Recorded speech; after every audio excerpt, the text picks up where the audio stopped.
मैं डॉक्टर सविता घना आज की कक्षा में आप सभी का हार्दिक स्वागत करती हूँ।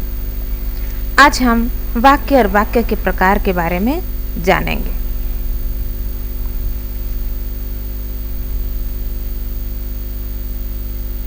तो सबसे पहले देखते हैं वाक्य क्या है। शब्दों का व्यवस्थित रूप जिससे मनुष्य अपने विचारों का आदान प्रदान करता है उसे वाक्य कहते हैं। शब्दों का व्यवस्थित रूप जो हम बात करते हैं, वाक्यों का आदान प्रदान करते हैं, उसे वाक्य कहते हैं। एक सामान्य वाक्य में क्रमशः कर्ता, कर्म और क्रिया होते हैं। एक साधारण या सामान्य वाक्य में कर्ता, कर्म और क्रिया होते हैं। कर्ता यानी सब्जेक्ट, कर्म यानी ऑब्जेक्ट, क्रिया यानी वर्ब होते हैं। वाक्य भेद दो प्रकार से किए जा सकते हैं। पहला अर्थ के आधार पर वाक्य भेद, दूसरा रचना के आधार पर वाक्य भेद। तो रचना के आधार पर वाक्य भेद हम जान चुके हैं। आज अर्थ के आधार पर वाक्य भेद जानेंगे। अर्थ के आधार पर वाक्य के 8 भेद हैं। चलिए देखते हैं क्या क्या है। विधानवाचक वाक्य, निषेधात्मक वाक्य, प्रश्नात्मक वाक्य, इच्छावाचक वाक्य, आज्ञावाचक वाक्य, संदेहवाचक वाक्य, विस्मयादिबोधक वाक्य, संकेतवाचक वाक्य। तो सबसे पहले देखते हैं विधानवाचक वाक्य क्या है। जिन वाक्यों में क्रिया के करने या होने की सूचना मिले उन्हें विधानवाचक वाक्य कहते हैं। जिन वाक्यों के द्वारा आपको पता चलता है कि कोई काम हुआ है तो उसे कहते हैं विधानवाचक वाक्य। जैसे राकेश ने दूध पिया, राकेश दूध पिया या दूध पी रहा है, ये सभी विधानवाचक वाक्य में आएंगे। वर्षा हो रही है, वर्षा हो रही है, कोई चीज के होने का भाव पता चल रहा है, नहीं होने का वो अलग सेंटेंस हो जाएगा। ये वर्षा हो रही है तो यह विधानवाचक वाक्य। अभी निषेधवाचक वाक्य, नेगेटिव सेंटेंस। जिन वाक्यों से कार्य ना होने का भाव प्रकट होता है उन्हें निषेधवाचक वाक्य कहते हैं। वाक्य जिस वाक्य में कार्य के होने का भाव प्रकट होता है उसे विधानवाचक वाक्य कहते हैं। जिन वाक्यों में कार्य के ना होने का भाव प्रकट होता है तो उसे निषेधवाचक वाक्य कहते हैं। जैसे मैंने दूध नहीं पिया, मैंने दूध नहीं पिया, नहीं किया, नहीं पिया, तो ना होने का भाव पता चल रहा है, इसीलिए निषेधवाचक वाक्य। मैंने खाना नहीं खाया, यहाँ पर भी खाना ना होने का भाव पता चल रहा है। मैंने खाना खाया, वह विधानवाचक वाक्य है। मैंने खाना नहीं खाया तो यह निषेधवाचक वाक्य, नेगेटिव सेंटेंस। तीसरा प्रश्नवाचक वाक्य। जिन वाक्यों से किसी प्रकार का प्रश्न पूछने का ज्ञान होता है उन्हें प्रश्नवाचक वाक्य कहते हैं। जैसे सीता तुम कहाँ से आ रही हो, प्रश्न पूछा जा रहा है कि सीता तुम कहाँ से आ रही हो। तो जिन वाक्यों में प्रश्न पूछने का भाव पता चल रहा है उसे प्रश्नवाचक वाक्य कहा जाता है। तुम क्या पढ़ रहे हो, प्रश्न पूछा जा रहा है तुम क्या पढ़ रहे हो, तो यह प्रश्नवाचक वाक्य है। चौथा इच्छावाचक वाक्य।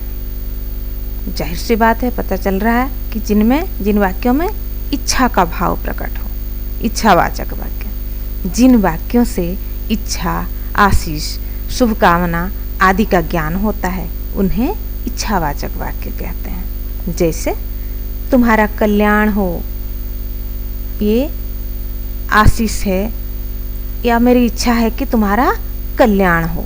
दूसरा देख लीजिए, भगवान तुम्हें लंबी उम्र दें, ये मेरी शुभकामना है कि भगवान तुम्हें लंबी उम्र दें। तो यह किस प्रकार का वाक्य है? इच्छावाचक वाक्य। आज्ञावाचक वाक्य। जाहिर सी बात है, यहाँ पर भी पता चल रहा है आज्ञावाचक मतलब आज्ञा दी जा रही है, ऑर्डर दिया जा रहा है, तो आज्ञावाचक वाक्य है। जिन वाक्यों में आज्ञा, प्रार्थना, उपदेश आदि का ज्ञान होता है उन्हें आज्ञावाचक वाक्य कहते हैं। जिन वाक्यों में पता चलता है कि आज्ञा दी जा रही है या प्रार्थना की जा रही है या उपदेश दिया जा रहा है तो उस प्रकार के वाक्यों को आज्ञावाचक वाक्य कहा जाएगा। जैसे बाजार जाकर फल ले आओ, ये क्या है? आज्ञा दी जा रही है कि बाजार जाकर फल ले आओ, ऑर्डर या आज्ञा दी जा रही है। बड़ों का सम्मान करो, ये उपदेश है कि बड़ों का सम्मान करना चाहिए या बड़ों का सम्मान करो। उपदेश के अर्थ में वाक्य बनाया गया, तो इसलिए आज्ञावाचक वाक्य। संदेहवाचक वाक्य, जिस वाक्य द्वारा किसी बात या काम के होने में संदेह का बोध हो वह संदेहवाचक वाक्य कहलाता है। जिन वाक्यों के द्वारा आपको पता चलता है कि कुछ संदेह है, काम हुआ है या नहीं हुआ है और संदेह है। काम हो गया तो विधानवाचक वाक्य, काम नहीं हुआ है तो नेगेटिव सेंटेंस या निषेधात्मक वाक्य। अभी काम हुआ है कि नहीं हुआ है संदेह है, तो यह संदेहवाचक वाक्य। जैसे वह श्रीनगर चला गया होगा, श्रीनगर चला गया होगा, पता नहीं गया है कि नहीं, संदेह है। दूसरा उदाहरण देखिए, शायद कल हम मेट्रो की सवारी करेंगे, शायद करेंगे, पता नहीं, शायद है, इसीलिए संदेहवाचक वाक्य। विस्मयादिबोधक वाक्य, आपको यहाँ पर ही पता चल रहा है विस्मय है, विस्मय आश्चर्य का भाव, विस्मयादिबोधक वाक्य है। जिस वाक्य के द्वारा आश्चर्य, शोक, हर्ष आदि का भाव प्रकट होते हैं वह विस्मयादिबोधक वाक्य कहलाता है।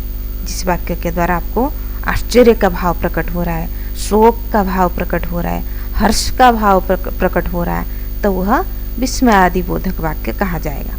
जैसे वाह क्या सुंदर दृश्य है, वाह क्या सुंदर दृश्य है, आश्चर्य है। अरे यह क्या कर डाला, अरे यह क्या कर डाला, आपने क्या कर दिया, तो क्या भाव प्रकट हो रहा है? ये भी आश्चर्य का भाव प्रकट हो रहा है। आहा कितना सुंदर उपवन है, हर्ष का भाव प्रकट हो रहा है। आहा कितना सुंदर उपवन है, ओह कितनी ठंडी रात है, दुखी मन भाव, शोक मन भाव, ओह कितनी ठंडी रात है। बल्ले हम जीत गए, बहुत ही हर्ष का भाव प्रकट हो रहा है, बल्ले हम जीत गए।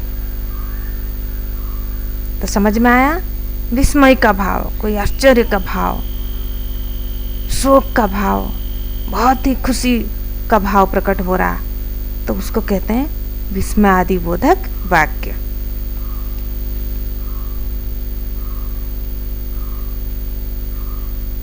संकेतवाचक वाक्य, जिस वाक्य में एक कार्य का होना या ना होना दूसरे वाक्य पर निर्भर करे उसे संकेतवाचक वाक्य कहते हैं।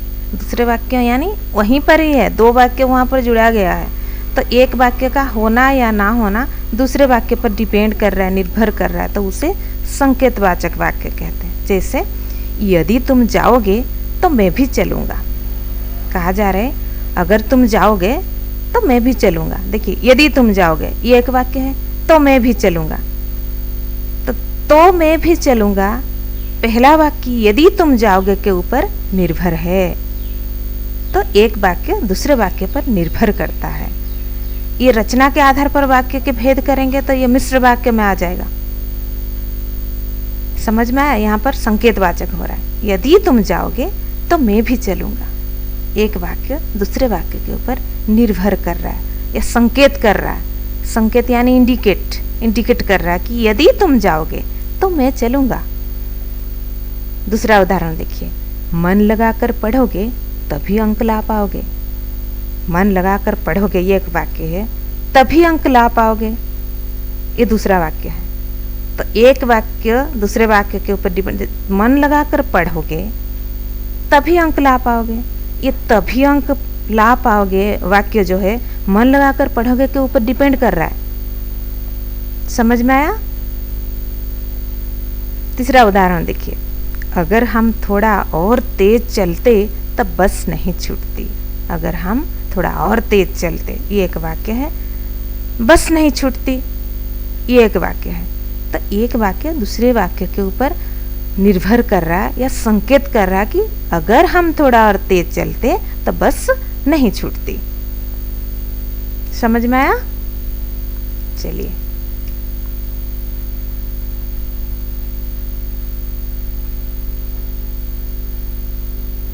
तो आज के लिए इतना ही। धन्यवाद।